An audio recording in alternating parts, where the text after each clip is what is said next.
Friends, कैसे हैं आप लोग? So I think we have done the two previous sets, and for geometry I think two more sets are remaining. So today we will be discussing third part of our geometry, right? So the third and fourth part will be little tougher, but you have to simply try to solve them on your own, or if you're not able to solve them, at least try to learn the pattern of the questions, right? Because there is not much variation possible in these types of questions.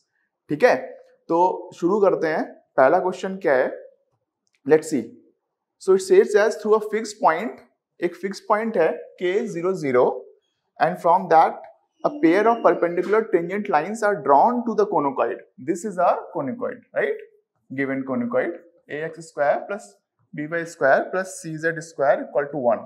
This is our standard conoid. Okay, so from a fixed point, though perpendicular lines has been drawn on the conoid, show that the plane through any pair touches the cone this. ठीक है, अब ये बोल रहे हैं कि ये एक लाइन 1 है and this is line 2, right? And these lines are perpendicular. So from a given point, let's say infinite lines can be drawn, right? तो ये लाइंस जब ऐसे करके इनफिनाइट ड्रॉ करी जाएंगी, सो जो प्लेन है, ये जो प्लेन बन रहा है, this plane as this L1 L2 will change, so the plane containing this L1 L2 will also change, so this plane will also touch some cone, right? और वो प्रूफ करना है कि जो तो गिवन कोन है that is that cone. ठीक है, the question is clear I think, कि from a fixed point two lines can be drawn, two perpendicular lines to the conoid, right? And as these lines will move, the plane containing this line will move, and we have to prove that this plane will touch the given cone. ठीक है, so जो मेरी analysis रही है in whole geometry, if कोई question है जिसको पहचानना बहुत डिफिकल्ट होता है, so that portion is the question involving reciprocal cone. Reciprocal cones are very often hidden in the question. It's really difficult to identify that the concept of reciprocal cone will be used in this question. So this question is of that category only.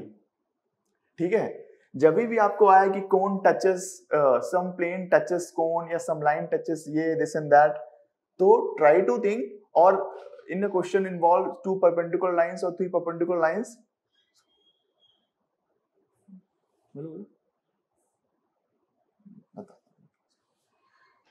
तो अगर आपको लगता है कि if there are two perpendicular lines हैं, three perpendicular lines हैं, type इस तरह के these are few keywords. If these are mentioned in the question, then there is a huge possibility that the question involves some cone, and it may be the question of reciprocal cone. So अभी इस question में देखते हैं कि पहले तो इसने बोला है कि two lines है perpendicular है, ठीक है? तो equation of any line through k, 0, right? तो ये हो जाएगा अपना, कोई भी रैंडम लाइन लिख रहा हूं, x माइनस के by l equal to y minus 0 by m equal to z minus 0 by m, right? So any general point on this line, it will be k plus lr comma mr comma nr, right? Now the question says that the line touches it. Okay, so this point will lie on the conoid, so I'll put that point in the equation of conoid. A k plus lr का whole of square plus b mr का whole of square plus nr का whole of square equal to 1, right? Now as you know that the line touches the conoid, so the two values of the r will coincide, है ना? तो this is a quadratic in r, and if the two values of r coincide, then its discriminant, that is b square minus 4ac, will be 0, right?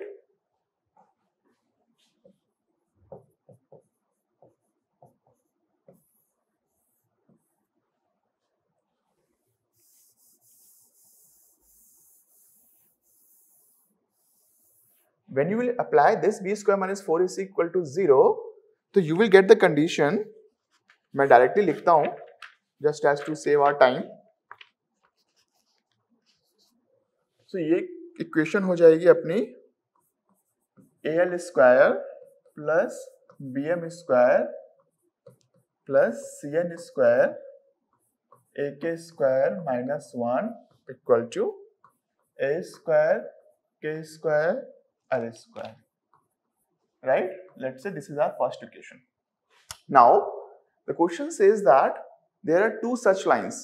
So एक equation तो हो जाएगी where this L will be L1, M1, N1, L1, right? Similarly दूसरी equation अपनी हो जाएगी A L2 square plus B M2 square plus C N2 square, right? ak square minus 1 equal to ak square L2 square. This will be our second equation.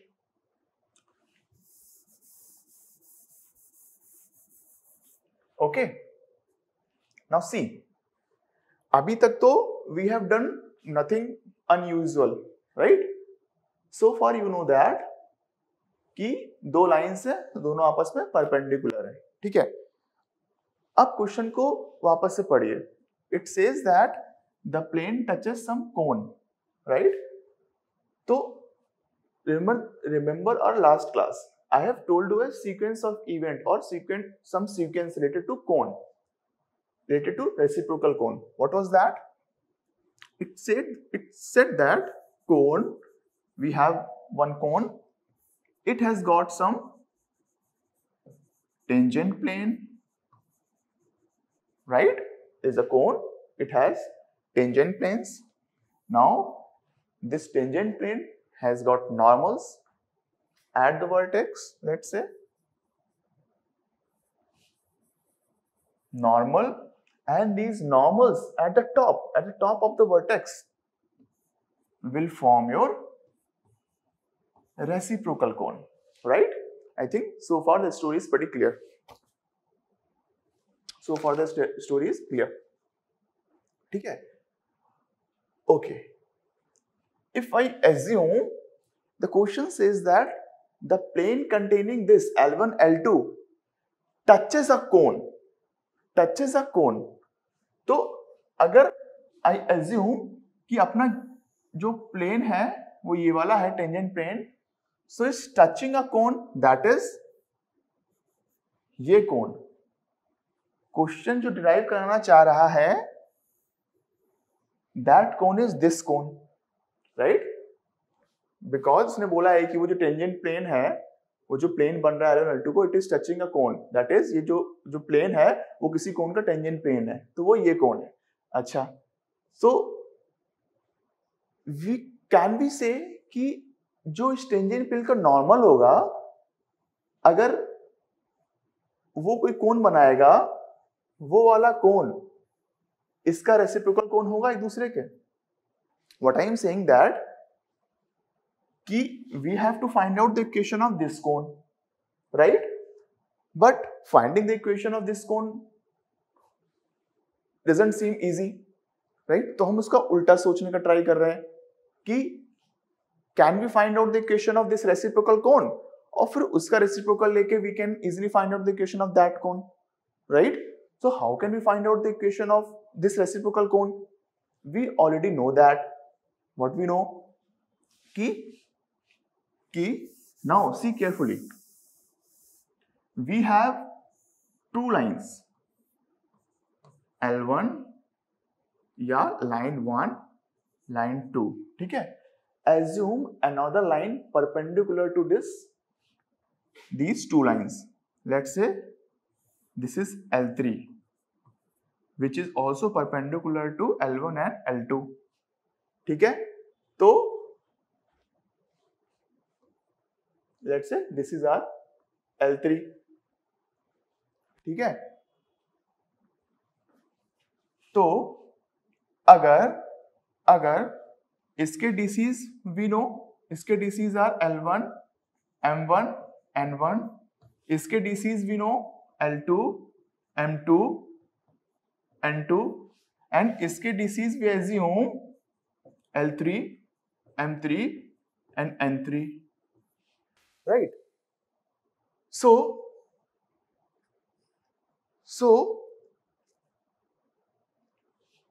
the equation of L3 can be written as the equation of, just keep listening for a second.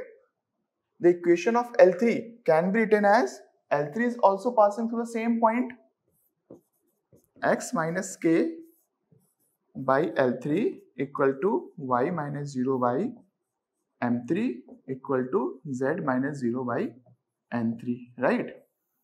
तो जो अपना कोण है,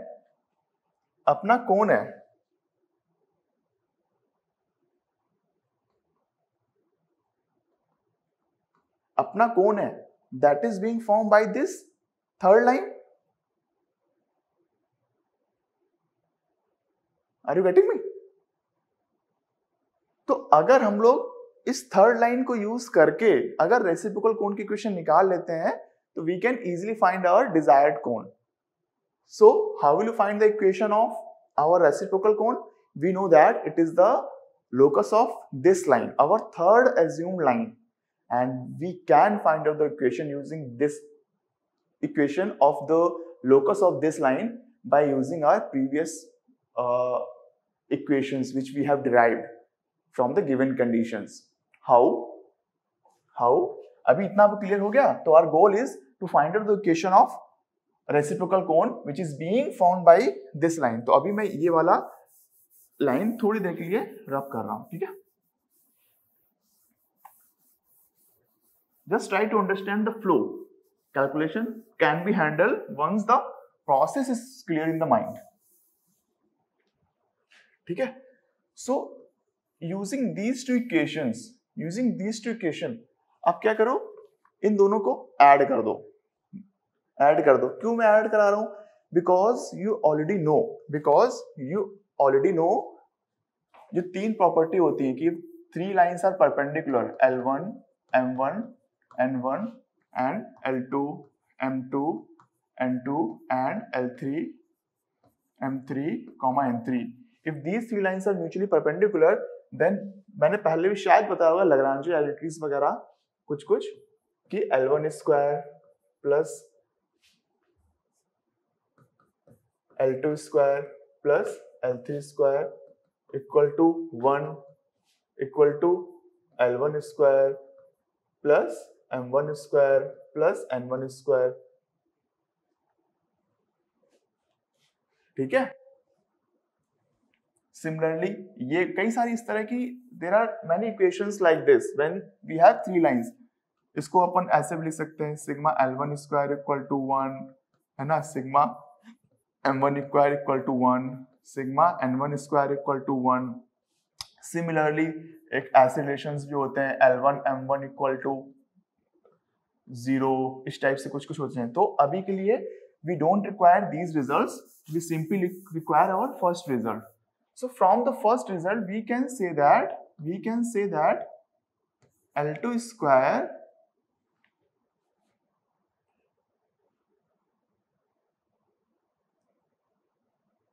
एक minute,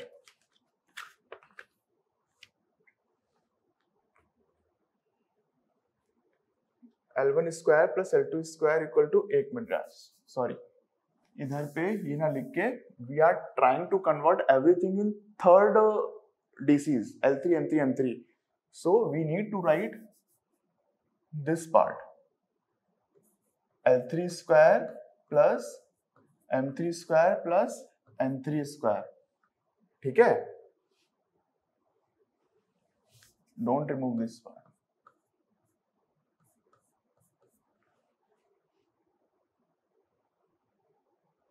ठीक है, from here you can get, इसको भी थोड़ी देर के लिए रब कर दो, from here you can get that L1 in a moment I will explain why I am doing this. L1 square plus L2 square equal to M3 square plus M3 square.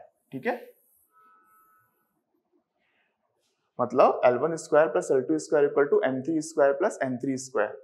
ठीक है, you are getting the idea. What I am trying to do here is that कि हम we will replace the L1 or 1s and 2s with the 3s, third DCs. We are trying to replace the DCs of first and second line with the DCs of third line, so that from there we can write the equation of the reciprocal cone, and from that equation we will be able to write the equation of our desired cone. ठीक है, तो यहां से we will add these equations, and after adding these two equations we will get the equation this: a times of L1 square plus L2 square plus b times of M1 square plus M2 square plus c times of N1 square plus N2 square, this whole in a bracket into ak square minus 1 equal to a square k square L1 square plus L2 square. ठीक है, इन दोनों equations को add करके we will get this equation. ठीक है, now हमें इसी equation को मैनिपुलेट करके we have to find the equation of reciprocal cone. तो जैसे मैंने नेक्स्ट पेज में किया था कि we have replaced L1 square L2 square with M3 square plus N3 square. Similarly, you will replace these, इधर पे क्या बताया मैंने, M3 square plus N3 square. Similarly these, इधर पे क्या आएगा, L3 square plus N3 square. Similarly this part here you will replace L3 square plus M3 square. Similarly here you will write M3 square plus N3 square. You are getting the idea. इस equation में पूरे में we have got the DCs of the third line. ठीक है, अब उसको जब replace कर देंगे you will get the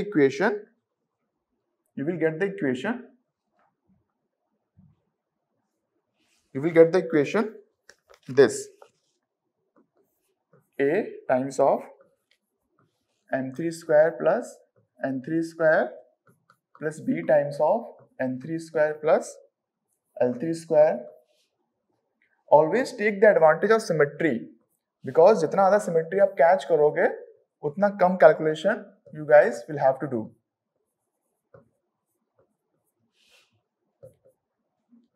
And 1 2 3 terms हो गया है, into ak square minus 1 equal to a square k square M3 square plus N3 square. ठीक है,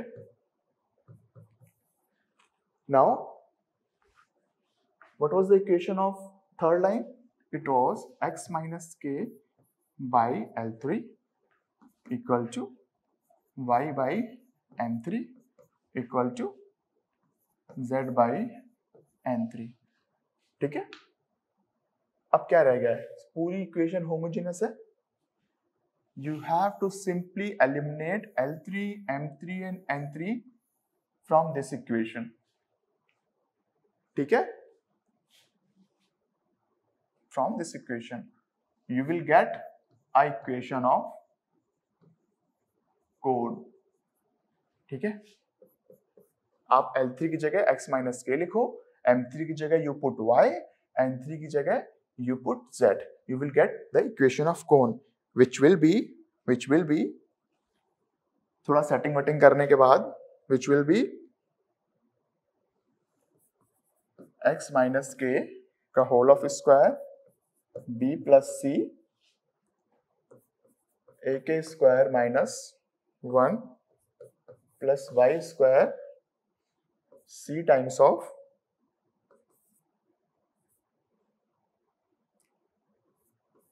a k square minus 1 minus a plus z square b times of a k square minus 1 minus a equal to 0.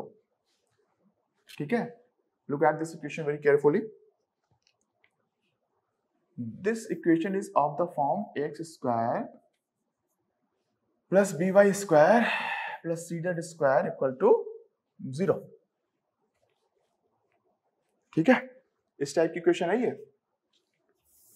So, अभी मैंने last में explain करा था कि this is are reciprocal cone.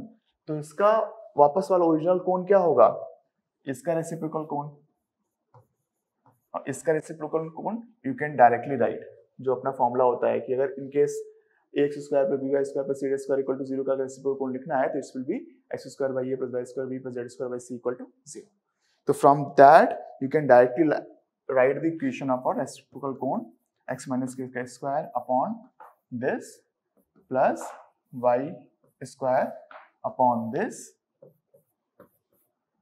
plus z square upon this. ठीक है?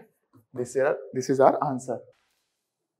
तो आपको कैलकुलेशन पार्ट से घबराओ नहीं, थोड़ा सा कॉन्सेप्ट और फ्लो क्लियर करो. ठीक, कैसे how to catch the question, कि क्वेश्चन कैसे प्रोसीड करेगा. The method the flow should be clear within your mind, क्योंकि दैट इज नॉट क्लियर तो you will get stuck somewhere in the middle. ठीक है? तो मैं फिर से इस क्वेश्चन को सोल्यूशन पूरा रिपीट करता हूं. ठीक है? Just to give the overview of the question. The question was कि भैया एक कोनोकॉइड था, कोनोकॉइड से हम एक पॉइंट से परपेंडिकुलर लाइंस ड्रॉ कर रहे हैं and the plane containing these two lines proof करना था कि वो किसी एक कोन को टच कर रहा है. Right? We know from our previous knowledge that a cone has a tangent plane, tangent plane has normal at the vertex and these normals at the vertex form a reciprocal cone. Now if the tangent touches some cone then its normal जो कोन बनाता है both of them are reciprocal to each other. So अगर तुम्हें ये कोन का equation निकालना है, this cone 1 का इक्वेशन निकालना है, तो this can also be found by this reciprocal cone. So इस वाले क्वेश्चन में we were not in a position to directly find out the equation of this cone, so we find out that equation by using reciprocal cone because it was easy for us to form this cone by normal method. ठीक है? तो उसी plane पे हमने एक third line consider कर लिया था L3 M3 M3 डिसीज वाला, और उसके थ्रू हमने एक नॉर्मल कोन निकाल लिया and from that cone we derive our original cone. Right? I think question अभी आपको एकदम क्लियर हो गया होगा. This is the soul. जब तक ये दिमाग में क्लिक नहीं करेगा it will be very difficult for you guys to really feel the question. ठीक है? सॉल्विंग या calculation part can be handle, can be managed. ठीक है? But thinking should be clear कि on what lines I will proceed. Right? So अभी next question पे move करते हैं. Okay, question says that find the length of a normal chord through P of the ellipsoid. ठीक है? सबसे पहला part है कि लेंथ ऑफ नॉर्मल कॉर्ड निकालना है. Right? This is the first part. Okay, and prove that if it is equal to 4pg3 where g3 is the point where the normal chord through P meets the xy plane, the P lies on the cone. Okay. दूसरा question indirectly it's saying find the locus of the point P. We have to find the locus of point P such that जो तुम्हारा जो length है such that length of normal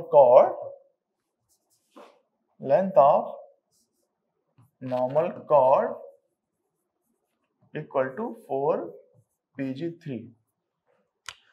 तो ये basically question है कि length of normal chord निकालना है, और अगर if that length is equal to 4 pg3 then find out the locus of the p, right?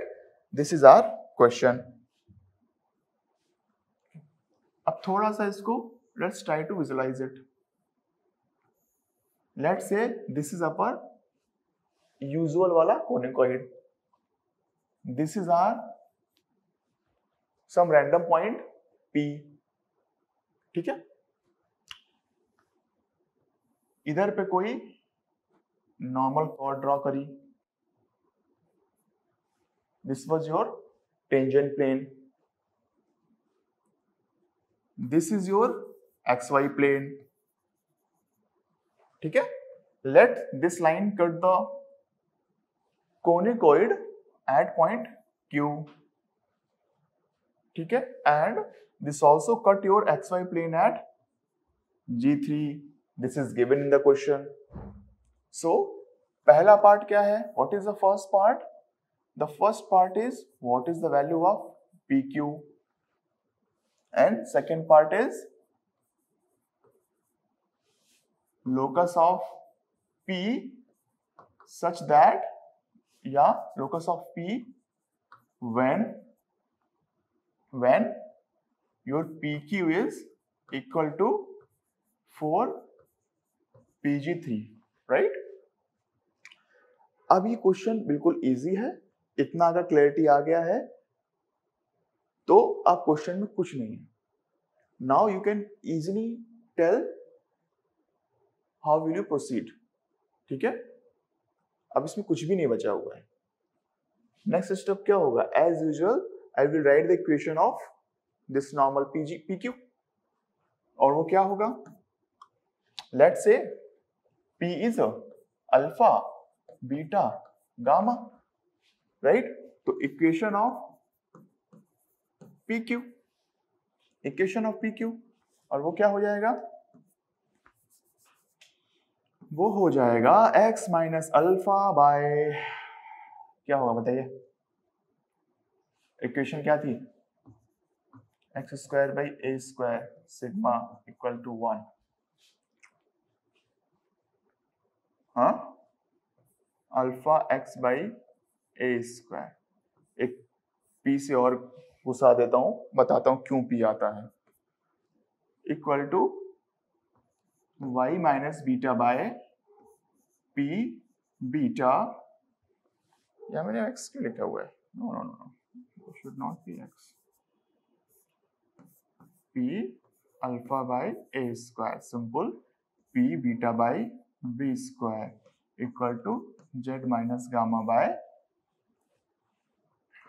P gamma by C square,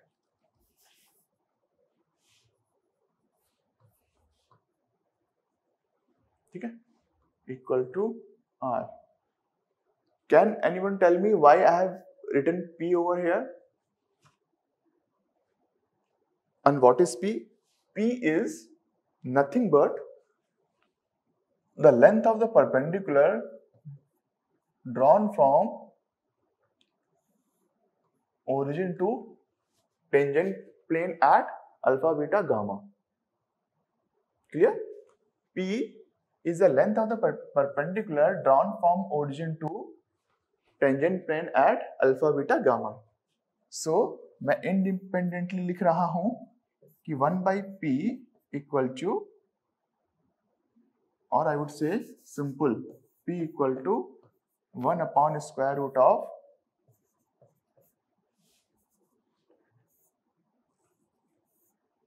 alpha square by A4 plus beta square by B4 plus gamma square by C4, यही आता है शायद, ठीक है?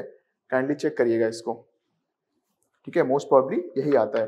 वैसे निकाल भी सकते हैं उसको डायरेक्टली, आप टेंजेंट प्लेन की इक्वेशन लिख के alpha x by a square plus beta y a square equal to फिर 1 अपॉन करके, तो यही आता है, ठीक है, alpha square by a four, हाँ यही आता है, ठीक है।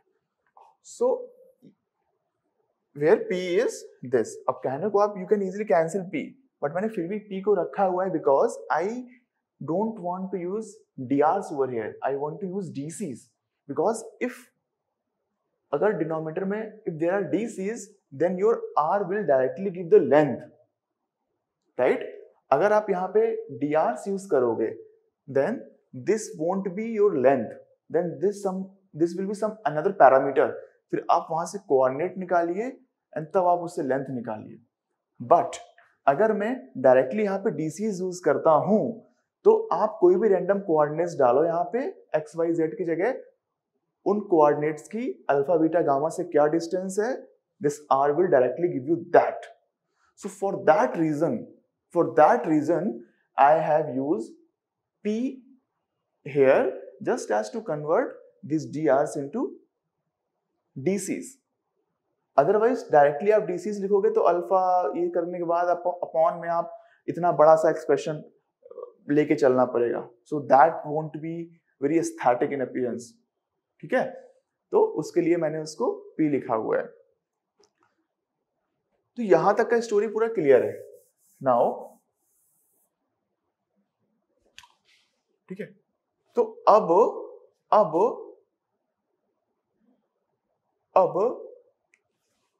If this was the equation of PQ, the general point क्या होगा, general point will be alpha plus r p alpha by a square comma beta plus p beta r by b square plus gamma comma gamma plus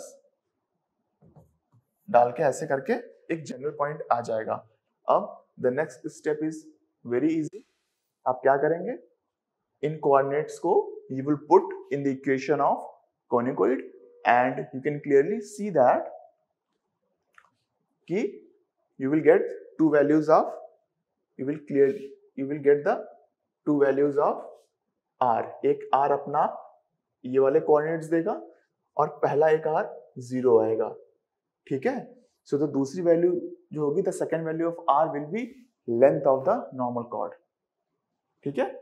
Otherwise, if you have used the drs in place of dc's, तो फिर आप वहां से coordinates निकालते, फिर आप difference formula use करते और तब जाके आप length of the normal cord बता सकते थे।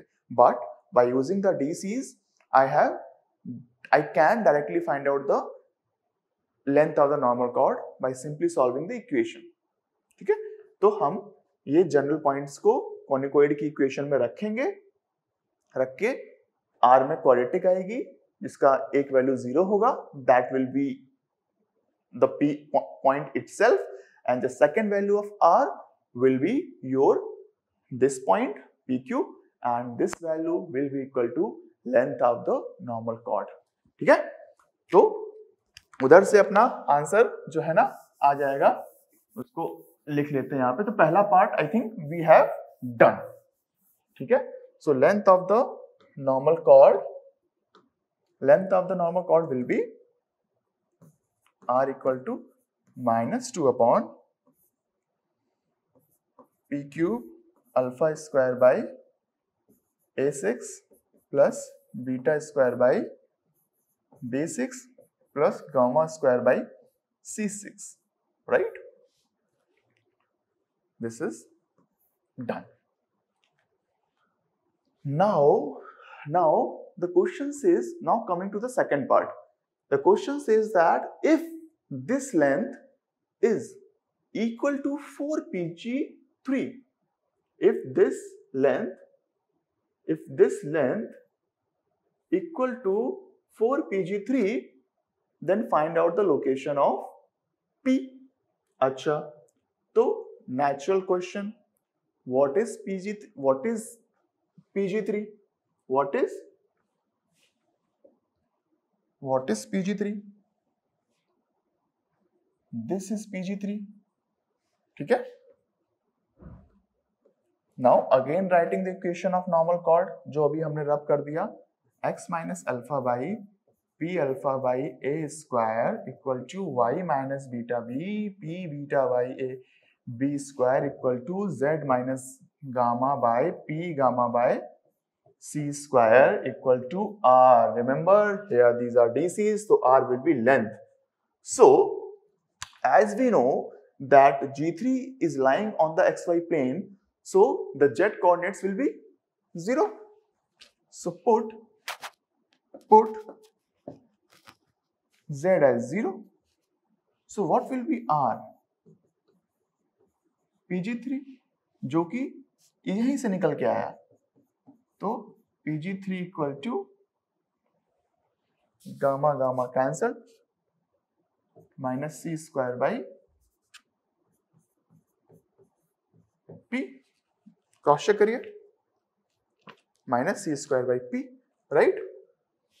तो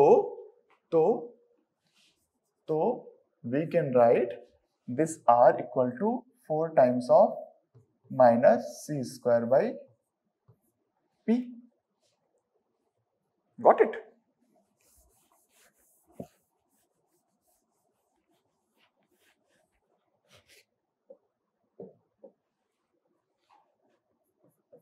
Now, ultimately, this whole equation is in alpha, beta, gamma. In fact, p का equation या p की value is itself in alpha, beta, gamma. So this whole equation minus 2 times of this and this equal to this is in alpha, beta, gamma. So if I replace alpha, beta, gamma with the x, y, z, won't you get the locus of p? Right? So अब कुछ नहीं बचता है, आपको locus निकालना था p का, तो you simply, this is your final equation, you simply replace alpha, beta, gamma with, replace alpha, beta, gamma with x, y and z and this will be the locus of p. ठीक है, question एकदम clear. अब आपके पास hopefully from today itself you won't get afraid of these types of question कि normal card आते ही PG3, PG1, PG2 देखते ही थोड़ा सा डर लगता था ना कि कुछ विजुलाइज होता नहीं था। That's why I have chosen this problem. In fact, this question was asked in CSE 19. ठीक है, तो आई थिंक आज के बाद आपको इस टाइप के क्वेश्चंस में प्रॉब्लम नहीं होगा। ठीक है, I have tried to explain it in a very well good manner. ठीक है, so this question is done. Moving on to the next question.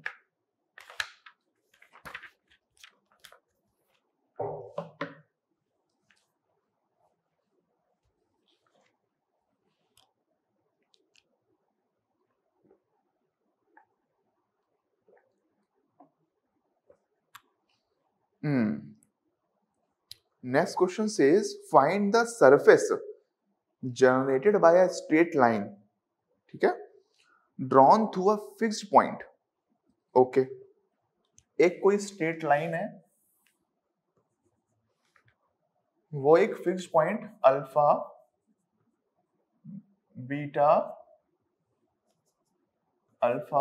Beta, gamma से पास कर रही है। Find the surface generated by straight lines drawn through a fixed point alpha, beta, gamma at right angles to their polar with respect to conocoid. ठीक है, अच्छा, तो अपने को अल्टीमेटली इस लाइन का लोकस निकालना है, सब्जेक्ट टू द कंडीशन कि ये लाइंस अपने पोलर के परपेंडिकुलर है। ठीक है, लोकस निकालने के लिए you need a condition, right. So इस क्वेश्चन में बोला है कि you have to find out the equation of this line which is at right angles to their polar with respect to the conicoid, right. So conicoid is ax square plus by square plus cz square equal to 1। ठीक है, तो अभी देखते हैं general equation of line जिसका हमें locus निकालना है, उसकी इक्वेशन होगी x minus alpha by l equal to y minus beta by m equal to z minus gamma by n, right. General point इस पे क्या हो जाएगा, alpha plus l r comma beta plus m r comma gamma plus n r, right. अब this is the general point. A general point corresponding what will be your polar plane? It's nothing but the equation of tangent plane, right?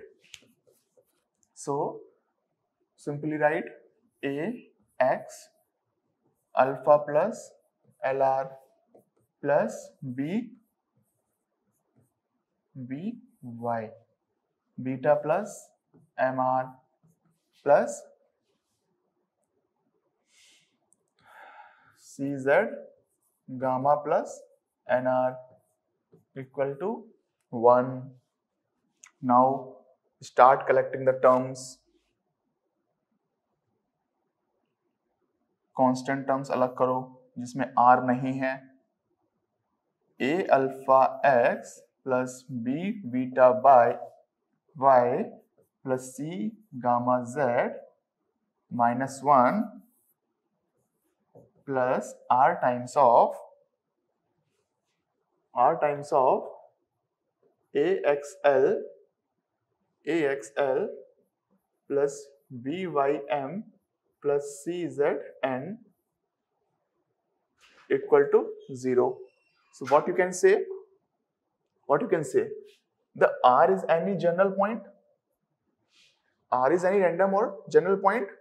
So जो भी इसका polar plane है, जो भी इसका polar है, that is passing through these two curves, and luckily or by chance we can say that these two curves are nothing but the equation of plane. So the polar of this general line will be the line of intersection of these two planes. ठीक है? So you are getting me? The polar of that general line was this line that was represented by the intersection point of two planes. ठीक है? So अपना जो उसका line था, जो polar line आ रहा था, polar that was represented by these two planes, A alpha x plus B beta y plus C gamma z equal to 1 and ALX plus BMY plus C and Z equal to 0. Now, यहाँ तक तो अपना हो गया. Now it is given in the question that line was perpendicular to this line. ठीक है, याद करो. Now we are trying to find the locus. The given condition was that line was perpendicular to this line. So what you need? You need the DCs of the line represented by these two plane. ठीक है? So let's say अगर उसके DCs कुछ अगर let's say L1, M1, N1 होंगे, तो आप उसको इससे मल्टीप्लाई करके L1 A alpha plus M1 B beta plus N1 C gamma equal to 0. Second equation AL L1 plus BM M1 plus CN N1 equal to 0.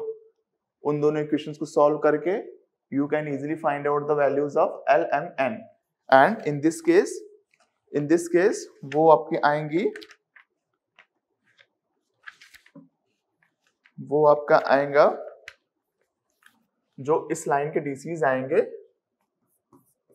DCs बोले तो नहीं, DRs, ठीक है, वो आएंगे ये सॉल्व करने पे. BC I am directly writing it just to save our time. BC N beta minus M gamma comma CA L gamma minus N alpha comma AB M alpha minus L beta. ठीक है? And the question says that ये वाला DCs and अपना line वाला DCs both were perpendicular. ठीक है? Both were perpendicular, ये वाले एलिमेंट, ये वाली लाइन, ठीक है, both were perpendicular. So from here हम लोग निकाल लेंगे उसी के डीसीज से मल्टीप्लाई करके एलबीसीज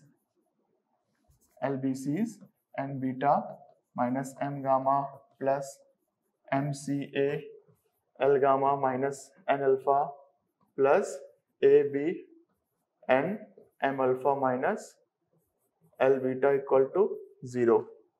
Now what is left? You were supposed to find the equation of this line. Oh, locus of this line. This line, locus of this line. Element was the parameter, right? Ultimately, you have got the equation element. What you will do? You will simply replace L by x minus alpha m by y minus beta and n by z minus gamma. थोड़ा इसको simplify करके then you put these values, ठीक है, तो जो answer आया है बढ़िया सा आंसर आ जाएगा. सो क्वेश्चन वाज क्लियर, कुछ भी ज्यादा कुछ खास नहीं था, सिंपल थोड़ा सा पोलर का चक्कर था, that's why I thought of giving it. ठीक है, आई थिंक अब क्लियर हो गया होगा, कोई डाउट नहीं होगा. The most important thing is to draw the basic diagram, no matter how preliminary this diagram is, but trust me, these tiny diagrams are very helpful. ठीक है, they help you in deciding the flow of the question. ठीक है, तो हमेशा से आप बिल्कुल जरूर ड्रा करिए, जितना संभव हो सके प्लीज ड्रॉ इट. ठीक है, I think the question is clear. और इसी के साथ हमने सारे क्वेश्चंस कर लिए हैं. अच्छे से प्रैक्टिस करिएगा. मैंने प्रैक्टिस प्रॉब्लम भी दिए हुए हैं, मैंने 3 ही दिए इस बारी, क्योंकि मुझे लग रहा था कि you guys will get exhausted और इतना शायद आप एक दिन में करना पसंद ना करें. That's why I have given only 3 practice problems. Try to do it. ज्यादा मतलब टफ नहीं है, इजी ही है, बट प्लीज डू इट. जितना आप प्रैक्टिस करेंगे इस सेक्शन में, because from this section minimum 15 marks question are asked and definitely they are asked 100%. So please don't ignore it, especially that normal card वाला question. क्योंकि जब भी इस सेक्शन से क्वेश्चन आएगा तो it will be of 15 marks or it will be of 20 marks. So please don't ignore it. Please do it properly. ठीक है? Thank you guys.